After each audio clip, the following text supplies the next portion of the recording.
Hello guys, welcome back again. इस video में हम बात करेंगे क्लास 11th की केमिस्ट्री के छोटे छोटे बेसिक्स पॉइंट्स को लेके। तो बहुत दिन से मैं 11th क्लास के बच्चों को केमिस्ट्री पढ़ा रहा हूँ, तो वहाँ पे मैं देख रहा हूँ कि कुछ चीज़ें हैं, बेसिक चीज़ें जो उनकी मिसिंग हैं, जो शायद 8वीं 9वीं क्लास से हम पढ़ लेते हैं। इलेक्ट्रॉनिक विन्यास क्या है, संयोजकता क्या है, अष्टक का नियम क्या है। तो ये सारी चीज़ें मैं आपके सामने लेके आ रहा हूँ और बहुत ईज़िली तरीके से समझाने की ट्राई करूँगा। तो मैं समझ के चल रहा हूँ आपको 1 से लेके 30 तक परमाणु क्रमांक आते होंगे आवर्त सारणी में। तो अगर आपको नहीं आते हैं तो पहले सबसे पहले 1 से लेके 30 तक के परमाणु क्रमांक आप प्लीज़ याद कर लीजिए। अगर आप ये नहीं कर पाएँगे तो ये वीडियो आपके लिए नहीं है, आप स्किप कर सकते हैं।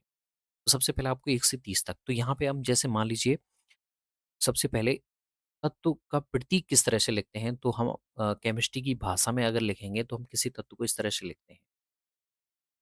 जहाँ पे जो एक्स है, ये तत्व के बारे में बताता है। जेड आपके एटॉमिक नंबर, जिसे आप परमाणु क्रमांक कहते हैं बच्चों, आवर्त सारणी में उसका कौन-सा नंबर का है, पे उसकी खोज हुई है, कौन से नंबर पे पाया जाता है। उस तरह से ये उसकी पहचान होती है। परमाणु भार, ए परमाणु भार के बारे में बताता है, जिसे आप एटॉमिक मास बोलते हैं। तो बेसिक्स सबसे यहीं से बेसिक चीज़ें आपकी शुरू हो जाती हैं। जैसे मान लीजिए यहाँ पे एक मैं तत्व लिखता हूँ नाइट्रोजन। तो नाइट्रोजन का मुझे पता है बच्चों, आवर्त सारणी में 7 परमाणु क्रमांक होता है और 14 उसका परमाणु भार होता है। तो अगर किसी भी उदासीन परमाणु की बात करें, हम यहाँ पे कोई ज़्यादा टफ नहीं लेंगे, मैं चीज़ें बहुत ईज़िली रखने की ट्राई करूँगा, क्योंकि अगर आप बेसिक समझोगे तभी आप टफ चीज़ें समझ पाओगे बच्चों। अगर मैं उदासीन परमाणु की बात करूँ, तो उदासीन परमाणु में अगर आपको इलेक्ट्रॉन, प्रोटॉन और न्यूट्रॉन ज्ञात करने हैं, तो सबसे पहले आपको पता होना चाहिए कि जो उसका परमाणु क्रमांक होता है, वो इलेक्ट्रॉनों की संख्या होती है। तो बेसिकली इसमें इलेक्ट्रॉनों की संख्या कितनी होगी बच्चों? 7 होगी, ठीक है? जितना परमाणु क्रमांक होगा, वही उसके इलेक्ट्रॉनों की संख्या होगी। अब उदासीन परमाणु में जितने इलेक्ट्रॉन होते हैं बच्चों, उतने ही उसमें प्रोटॉन भी होते हैं। ठीक है? हम यहाँ पे आवेशित परमाणु की बात नहीं कर रहे हैं, कोई धनायन और नेगेटिव की नहीं कर रहे हैं। नाइट्रोजन आपके बिना आवेश के है, उसमें किसी प्रकार का आवेश नहीं है। तो अब न्यूट्रॉन कैसे निकालोगे? तो न्यूट्रॉन का एन नहीं लिखते हैं, इसे कैपिटल नहीं लिखते हैं, नहीं आप कन्फ्यूज़ हो जाओगे। इसे लिखते हैं स्मॉल से एन लिखते हैं इसे। तो एन इस तरह से लिख दिया मैंने बच्चों। अब इसमें आप क्या करोगे?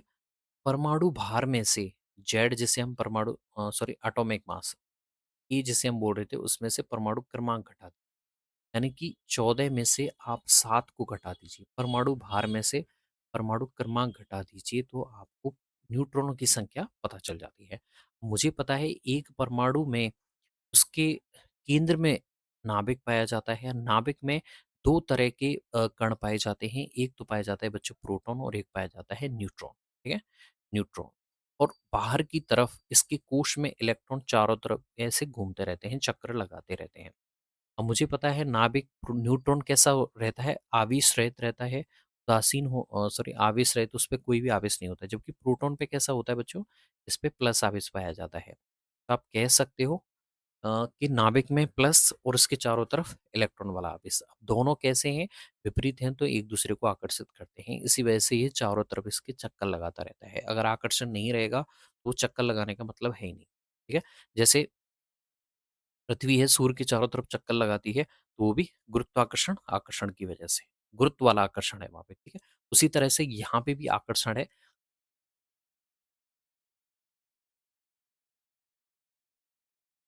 जिसकी वजह से एक यहाँ पे इलेक्ट्रॉन प्रोटॉन के चारों तरफ, यानी कि नाभिक के चारों तरफ घूम रहे हैं।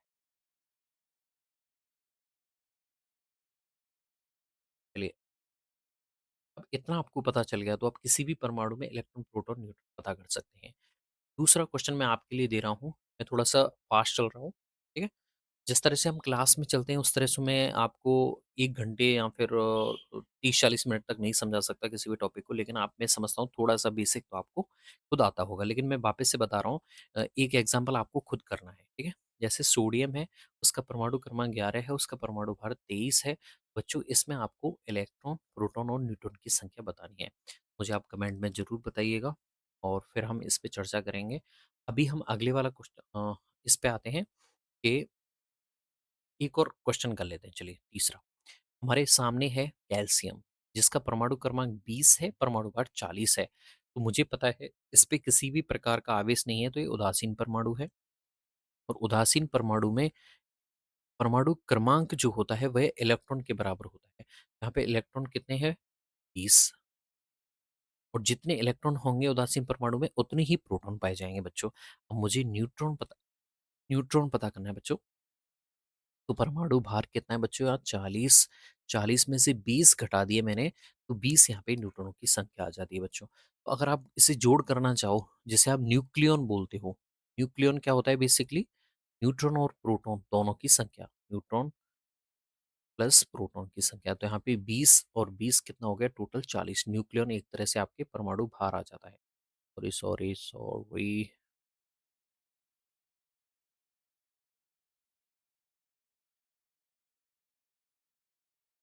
ठीक है? तो न्यूक्लियॉन क्या है? बेसिकली परमाणु भार है बच्चों। ये चीज़ें आपके सामने कन्फर्म हो गई होंगी और मैं समझता हूँ आपको ये समझ भी आ गया होगा। न्यूक्लियॉन परमाणु भार के बारे में बताता है। एक क्वेश्चन मैंने दे दिया है, दूसरा क्वेश्चन मैं भी आपको बता रहा हूँ कि एल्युमिनियम है, 13 परमाणु क्रमांक है उसका और 26 परमाणु भार है। तो इसमें इलेक्ट्रॉन, प्रोटॉन और न्यूट्रॉन की संख्या बतानी है। अगर आप ये चीज़ कर पाते हैं तो बहुत सारी चीज़ें आपके सामने ईज़ी हो जाएँगी। चलिए अब हम देखते हैं अष्टक का नियम क्या होता है, इलेक्ट्रॉनिक विन्यास क्या होता है बच्चों। उससे पहले आपको मैं ज़्यादा चीज़ों के बारे में नहीं जाऊँगा, हालाँकि अगर आपने क्वांटम संख्याएँ पढ़ी हुई होंगी, तो आपको पता होगा कोष संख्या, उपकोष संख्या क्या होती है, चुंबकीय क्वांटम संख्या क्या होती है। तो यहाँ पे 2 चीज़ें आपको पता होना ज़रूरी है। देखिए, मैं क्वांटम संख्याओं को लेके डिस्कस करूँ, तो 4 प्रकार की क्वांटम नंबर होते हैं, एन, एल, एम और एस। देखिए, यहाँ पे हमें कोई मतलब नहीं है एम और एस से, हमें केवल चीज़ें समझनी है। चीज़ें समझने के तरीके से हम एन, जिसे मुख्य क्वांटम संख्या कहते हैं, उसके बारे में समझेंगे और एक समझेंगे द्विगुणित क्वांटम संख्या एल के बारे में। ठीक है? द्विगुणित क्वांटम संख्या। अब एन किसके बारे में बताता है बच्चों? एन बताता है आपको कोष के बारे में, ठीक है? और एल किसके बारे में बताता है आपको? उपकोष के बारे में बताता है। ये चीज़ें पता करनी है आपको। इसी क्योंकि बाद में एक और नियम आएगा, एन प्लस एल का नियम, और ये नियम तभी आ पाएगा जब आप एन और एल समझ पाओगे। तो मैं कह रहा हूँ, एन कोस के बारे में बताता है और कोस जब आप इलेक्ट्रॉनिक विन्यास लिखोगे तो आपको घड़ती संख्याओं के माध्यम से पता चलेगा कोस के बारे में, घड़ती संख्याओं के माध्यम।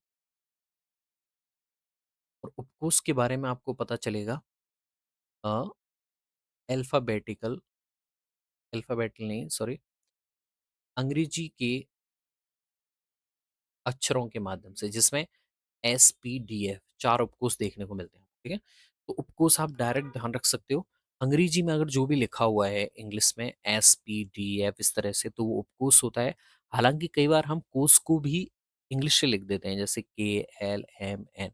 लेकिन जब भी क्वेश्चन आएगा क्वांटम संख्याओं से संबंधित, तो वहाँ पे आपके सामने गणित वाली संख्या दी हुई होगी, तो वहाँ पे आपको क्या लिखना है बच्चों? वहाँ पे आपको 1, 2, 3 ऐसे दिया हुआ है, तो वो कोष संख्या के बारे में बताता है, यानी कि इलेक्ट्रॉन कौन से कमरे में चक्कर लगा रहा है, कौन से कोष में चक्कर लगा रहा है बच्चों, ठीक है? जैसे मान लीजिए मैं अगर सोडियम के इलेक्ट्रॉनिक विन्यास को लेके डिस्कस करूँ, तो मुझे पता है इसका इलेक्ट्रॉनिक विन्यास होता है बच्चों 1s2, 2s2, 2p6 और 3s1, ठीक है? अब मुझे पता है, यहाँ पे देखिए आप सोच रहे होंगे कि एसपीडीएफ क्या है? तो एसपीडीएफ मैंने पहले बता दिया, उपकोष के बारे में बताता है, ठीक है? कोष के अंदर एक और छोटा-सा कमरा जिसे उपकोष बोलते हैं, ठीक है? तो यहाँ पे देखिए जो 1 दिखाई दे रहा है घड़ित वाली संख्या का, इसे बोलते हैं आप पहला कोष। फर्स्ट कोष ये है, पहले नंबर का। फिर दूसरा दिखाई दे रहा है, ये दूसरे नंबर का है, ये भी दूसरे नंबर का है और ये तीसरे नंबर का है। तो आप बोल सकते हो तीसरे कोष में बच्चों, फर्स्ट कोष में इलेक्ट्रॉन कितने हैं टोटल? 2। सेकंड कोष में इलेक्ट्रॉन कितने हैं बच्चों? 8। तीसरे कोष में कितने इलेक्ट्रॉन हैं बच्चों? 1। ठीक है? तो टोटल कितने हो गए बच्चों? 11। ठीक है? अब यहीं पे देखिए मैं आपके सामने एक और नियम बता देता हूँ, अष्टक का नियम। अष्टक का नियम बताता है कि किसी भी तन्यम परमाणु के बाह्यतम कोष में 8 इलेक्ट्रॉन होना ज़रूरी है, अगर आप उसे स्थायित्व प्रदान कराना चाहते हो तो। अगर यहाँ पे मान लीजिए तीसरा कोष है, इसमें 1 इलेक्ट्रॉन है, यहाँ तो आप क्या कर सकते हो, 7 इलेक्ट्रॉन ग्रहण कर सकते हो, इसे हम -7 बोलेंगे। या फिर आप क्या कर सकते हो बच्चों, या फिर आप 1 इलेक्ट्रॉन को त्याग सकते हो। अगर आप त्यागोगे तो +1 आएगा, अगर आप -7 ग्रहण करोगे तो -7 आएगा। अब मुझे बताइए, 1 इलेक्ट्रॉन त्यागना कम ऊर्जा खर्च करने वाला है या फिर 7 इलेक्ट्रॉन लेने वाला? प्रोसीजर ज़्यादा ऊर्जा खर्च करने वाला है। आपको पता है 7 इलेक्ट्रॉन तो बहुत हो गए, 1 इलेक्ट्रॉन से ज़्यादा, तो -7 इलेक्ट्रॉन लेने से अच्छा वो 1 इलेक्ट्रॉन त्याग देगा। इसीलिए सोडियम की संयोजकता क्या होती है बच्चों? +1 होती है, क्योंकि +1 त्यागते ही अंदर वाला बाहर वाला कोष खत्म हो जाएगा। कोष तभी है जब उसमें इलेक्ट्रॉन है, घर तभी है जब उसमें परिवार रह रहा हो, ठीक है? तो मैं मान लीजिए ये आपका एक, चलिए मैं आगे चलता हूँ। जैसे मान लीजिए ये आपका एक घर है, जिसे आप कोष बोल रहे हैं। उसमें एक और छोटा-सा पोर्शन है, जिसे आप मान लीजिए ये अलमारी है, जिसे आप उपकोष बोल रहे हैं, ठीक है? उपकोष के अंदर एक आपके छोटा-सा पोर्शन है, जिसमें आपने ज्वेलरी रख रखी है। ये कक्षक है, जिसमें इलेक्ट्रॉन पाया जा रहा है, इसमें ज्वेलरी नहीं पाई जा रही है, इसमें इलेक्ट्रॉन पाया जा रहा है। उसी तरह से ये क्वांटम संख्याएँ इलेक्ट्रॉन की स्थिति के बारे में जानकारी देती हैं आपको, कहाँ पे पाई जाती हैं, ठीक है? ठीक है बच्चों? तो ये 7 इलेक्ट्रॉनों को ग्रहण नहीं करके 1 इलेक्ट्रॉन त्याग देता है, जिससे इसका बाह्यतम कोश ही खत्म हो गया, क्योंकि 1 इलेक्ट्रॉन था उसमें, अब वो ही चला गया, तीसरा कोष रहेगा ही नहीं, ठीक है? तो अब अंदर वाला कोष बाह्यतम कोष माना जाएगा, दूसरा कोष ही बाह्यतम कोष माना जाएगा। अब कितने इलेक्ट्रॉन रह गए दूसरे कोष में? देखिए 2 और 6 8, यानी कि अष्टक पूर्व हो गया। 8 इलेक्ट्रॉन पूरा होते ही ये कैसा हो जाता है बच्चों? स्थायी। इसीलिए Na+ अभिक्रिया करेगा किसी दूसरे आयन से। इसलिए देखिए Na+ क्लोराइड माइनस से अभिक्रिया करके क्या बना देता है? NaCl बना देता है बच्चों, ठीक है? अब हम देखेंगे थोड़ा-सा कोष के बारे में हमने देख लिया, जैसे सोडियम की बात कर रहे थे हम कि 1s2, 2s2, 2p6, 3s1। अब आप यूँ कहोगे कि आपने ये आप इसे रटने की ज़रूरत नहीं है आपको, 1s, 2s, 2p, 3s, ये n+l का नियम होता है। तो जैसा कि मैंने बताया, n क्या बताता है? कोष के बारे में, और l क्या बताता है बच्चों? l अगर 0 है तो वो s उपकोष के बारे में बताएगा। एल अगर 1 है तो वो पी उपकोष के बारे में बताएगा, एल अगर 2 है तो वो डी उपकोष के बारे में बताएगा, एल अगर 3 है तो बच्चों वो एफ उपकोष के बारे में बताएगा। ठीक है बच्चों? तो यहाँ पे देखिए, ये उपकोष है, ये पहला कोष है, दूसरा कोष एस उपकोष, दूसरा कोष पी उपकोष, ठीक है? इस तरह से आपको ध्यान रखना है। अब देखिए यहाँ पे n+l का नियम क्या कहता है? जैसे अगर आप मेरे से पूछें कि 2p6 में इलेक्ट्रॉन पहले क्यों गया है, 3s में क्यों नहीं गया? तो यहाँ पे नियम काम करता है n+l का। जैसे मैं बात करूँ 2p और 3s में इलेक्ट्रॉन पहले किस में जाएगा? आप कन्फ्यूज़ हो जाओ, तो आप कैसे कन्फर्म करोगे? देखिए, इन दोनों में n+l का मान जोड़ दीजिए। इसमें n+l निकाल लीजिए और इसमें भी n+l निकाल लीजिए। इसमें देखिए n कितना होता है बच्चों? 2, और L कितना होता है? P उपकोष के लिए L का मान कितना होता है बच्चों? 1। n+L इसका मान कितना आ गया? 3। अब इसमें बताइए n का मान कितना है बच्चों? 3, और L का मान, ये S उपकोष है तो L का मान 0 हो जाएगा। अब 0 हो गया तो 3 + 0 कितना हो जाएगा? 3। अब देखिए n+L दोनों का मान बराबर हो गया, ठीक है? अब ये नियम क्या बोलता है कि उस कोष में इलेक्ट्रॉन पहले जाएगा कम ऊर्जा वाले कोष में, जिसमें n+l का मान कम हो। इलेक्ट्रॉन पहले उसमें जाएगा जिसमें n+l का मान कम हो। अब यहाँ पे तो n+l का मान दोनों में बराबर हो गया, तो ऐसी स्थिति में इलेक्ट्रॉन पहले उसमें जाएगा जिसमें n का मान कम हो, यानी कि जिसमें कोष संख्या का मान कम हो, यानी कि जिसमें ऊर्जा कम हो। तो देखिए यहाँ पे n का मान 2 है और यहाँ पे 3 है। तो 2 छोटा होता है, इसीलिए वो किस में जाता है? पहले 2p6 में जाता है, 3s में नहीं जाता है बच्चों। आप यही चीज़ आप किस में कर सकते हो? जैसे आपसे पूछा जाए 3p और 4s, अब बताइए बच्चों इन दोनों कोष और उपकोष में तीसरे कोष में जाएगा या चौथे कोष में जाएगा? तो आप यहाँ पे n और l का नियम लगाओ डायरेक्ट। तो यहाँ पे n का मान कितना आएगा बच्चों? 3 आएगा, और यहाँ पे कितना आएगा? 4। मैंने बताया n आपको देखना है मुख्य क्वांटम संख्या जो गणित में लिखी हुई है, वो कोष को दिखाती हैं, और p के लिए मैंने बता दिया l का मान कितना होता है? 1 होता है, और s के लिए 0 होता है। ये जुड़ जाएगा, ये भी जुड़ जाएगा। अब ये दोनों बराबर हो गए, तो मैंने बराबर की कंडीशन में क्या बताया था? इलेक्ट्रॉन पहले उसमें जाएगा जिसमें n का मान कम हो, तो 3p में कम है तो इलेक्ट्रॉन पहले किस में जाएगा बच्चों? 3p में जाएगा, उसके बाद वो s में जाएगा, ठीक है? अब एक और चीज़ आपको ध्यान रखनी है, s उपकोष में अधिकतम इलेक्ट्रॉन, अभी डायरेक्ट याद रख लीजिएगा बच्चों, इसका भी फॉर्मूला होता है अलग ही। s उपकोष में अधिकतम इलेक्ट्रॉन 2 आ सकते हैं, p उपकोष में 6 आ सकते हैं, डी उपकोष में 10 इलेक्ट्रॉन आ सकते हैं, और जबकि एफ उपकोष में बच्चों आपके 14 आ सकते हैं, ठीक है? इसका फ़ॉर्मूला अलग होता है। अब कोष में इलेक्ट्रॉन कितने आ सकते हैं, वो आपको ध्यान रखने वाली बात है। जैसे पहले कोष में यहाँ पे 2 आए हैं, अलग से लिख देता हूँ, आप यहाँ कन्फ्यूज़ हो जाओगे, बहुत सारा मिक्स हो जाएगा। जैसे हम सोडियम को ही लेके डिस्कस कर रहे हैं, 1s2, 2s2, 2p6, 3s1। तो यहाँ पे आप कैसे बता पाओगे कि पहले कोष में अधिकतम इतने ही इलेक्ट्रॉन आएँगे? तो फ़ॉर्मूला लगता है, कोश में इलेक्ट्रॉनों की संख्या का फॉर्मूला होता है बच्चों 2n स्क्वायर। कितना होता है बच्चों? 2n स्क्वायर, जहाँ पे n का मान कोश की संख्या है। तो आपसे बोला जाए कि पहले कोष में इलेक्ट्रॉन की संख्या कितनी होगी? कितने अधिकतम इलेक्ट्रॉन आ सकते हैं बच्चों? तो 2 इंटू 1 का स्क्वायर कितने आ जाएंगे बच्चों? 2 आ जाएंगे। वो पूछता है कि दूसरे कोष में कितने इलेक्ट्रॉन आ सकते हैं अधिकतम? तो फॉर्मूला लगा दीजिए, n का मान यहाँ पे 2 हो जाएगा। 2 का स्क्वायर 4 होता है, तो 2 गुणा 4 कितना हो जाएगा बच्चों? 8 हो जाएगा। तो यहाँ पे देखिए 8 इलेक्ट्रॉन ही आए, 2 प्लस 6 8। पहले में कितने आए हैं? 2 आए। अच्छा बच्चों, अब बताइए तीसरे कोर्स में अधिकतम इलेक्ट्रॉन कितने आ सकते हैं? तो वही फॉर्मूला 2n स्क्वायर, और n का मान यहाँ पे 3 रख देना है। कितना आ गया? 18। अब यहाँ पे 18 नहीं भरा है आपने, 1 भरा है, क्यों? ऐसा क्यों? ऐसा क्या कर दिया आपने कि इसमें 18 क्यों नहीं भरा है आपने?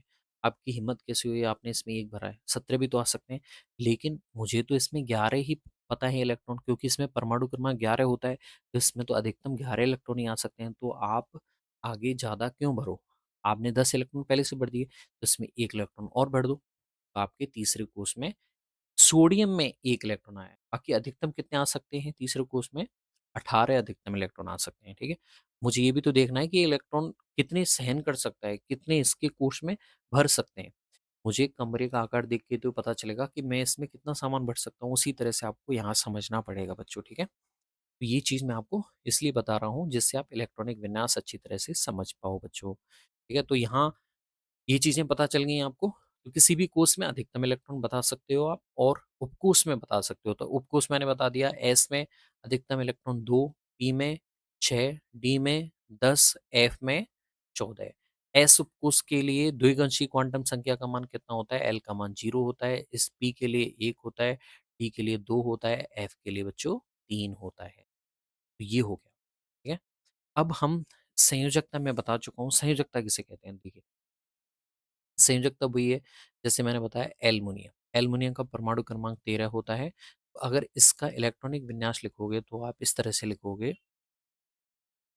10 इलेक्ट्रॉन हो गए, 3s2 3p1, इस तरह से, ठीक है? पहले कोष में 2 इलेक्ट्रॉन, दूसरे कोष में 8 और तीसरे कोष में 3, टोटल 13 इलेक्ट्रॉन हो गए, ठीक है? अब मुझे पता है अष्टक का नियम मुझे पता करना है, तो अष्टक का नियम क्या बोलता है? बाह्यतम कोष में 8 इलेक्ट्रॉन होना ज़रूरी है। लेकिन इसके बाह्यतम कोष तीसरे कोष में तो कितने इलेक्ट्रॉन है बच्चों? 3। अब क्या करें, यहाँ तो ये 5 इलेक्ट्रॉन ले, यहाँ पर क्या करे, ये 3 इलेक्ट्रॉन त्यागे। त्यागेगा तो +3 आएगा, ग्रहण करेगा तो -5 आएगा। बताइए कौन-सी चीज़ ज़्यादा ईज़ी है? तो आप कम इलेक्ट्रॉनों की संख्या वाला देखिए। तो +3 वाला ये ज़्यादा ईज़ी प्रोसीजर है, तो ये क्या कर लेगा? +3। ये इसकी संयोजकता है। यानी कि बाह्यतम कोष में अष्टक पूरा करने के लिए कितने इलेक्ट्रॉन त्यागता है या ग्रहण करता है, वह उस विशेष तत्व की संयोजकता कहलाती है बच्चों, ठीक है? तो ये चीज़ें हो जाती हैं। अब आवर्त सारणी में इन 3 चीज़ों से देखिए, n+l का नियम पता है, आपको कोष की संख्या का फ़ॉर्मूला पता है, कोष में इलेक्ट्रॉनों की संख्या का फ़ॉर्मूला पता है, 2n स्क्वायर, ठीक है? आपको पता है 1, 2, 3 ये सब क्या होते हैं? ये कोष की संख्या बताते हैं। आपको पता है एल एल 0 है तो एस होगा, एल 1 है तो पी होगा। उपकोष जो अंग्रेजी में लिखा होता है एस पी डी एफ, ये क्या बताते हैं बच्चों? उपकोष बताते हैं। जबकि P x P by P Z ऐसे लिखा होता है ना, ये कक्षक के बारे में बताता है, जिसमें हम अगली वीडियो में बात करेंगे, फिर कभी बात करेंगे। अभी आपको जो होमवर्क देके जा रहा हूँ, है, इलेक्ट्रॉनिक विन्यास लिखना है n+l का नियम ध्यान करते हुए। मैं आपके सामने क्वेश्चन रख के जा रहा हूँ। आपको पोटेशियम का इलेक्ट्रॉनिक विन्यास पता करना है, और पोटेशियम का परमाणु क्रमांक मैं आपको बता देता हूँ कितना होता है बच्चों? 19 होता है, ठीक है? 19 परमाणु भार भी आप लिख लीजिए, 38 होता है। अब इसमें आपको एक तो बताना है इलेक्ट्रॉन, प्रोटॉन और न्यूट्रॉन की संख्या, दूसरा बताना है इसमें इलेक्ट्रॉनिक विन्यास लिखना है, ठीक है? दूसरा इसकी संयोजकता भी लिखनी है, ठीक है? और n+l का नियम यूज़ करते हुए सारी चीज़ें आपको इसमें बतानी है, कमेंट में बताना मुझे। अगली वीडियो में हम ऐसे ही छोटे-छोटे पॉइंट लेके आपकी केमिस्ट्री को तंदुरुस्त करते रहेंगे। चलिए विदा लेता हूँ। थैंक्स, धन्यवाद। आशा करता हूँ आप सभी को वीडियो पसंद आई होगी। थैंक्स।